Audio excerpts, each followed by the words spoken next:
كان حذيفة بن اليمان رضي الله عنه وأرضاه من أحرص أصحاب النبي صلى الله عليه وسلم عن السؤال عن الشر. ففي الصحيحين أن حذيفة رضي الله عنه قال: كان الناس يسألون رسول الله صلى الله عليه وسلم عن الخير، وكنت أسأله عن الشر مخافة أن يدركني. وهذا من دقيق فقهه رضي الله عنه وأرضاه. ولهذا كان عمر رضي الله عنه يسأل حذيفة عن الفتن.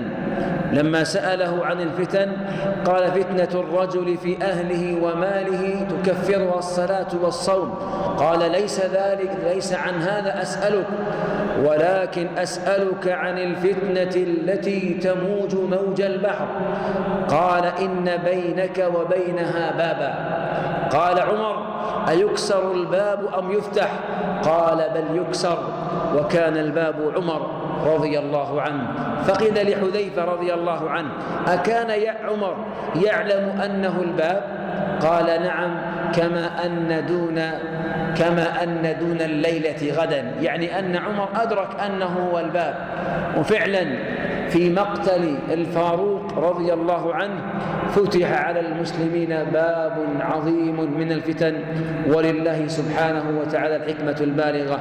ثم حصل ما حصل من مقتل ذي النورين عثمان بن عفان رضي الله عنه في قصة يدمى لها قلب المؤمن ويتفطر لها قلبه وتدمع عينه مما حصل تجاه هذا الخليفة الراشد رضي الله عنه وأرضاه.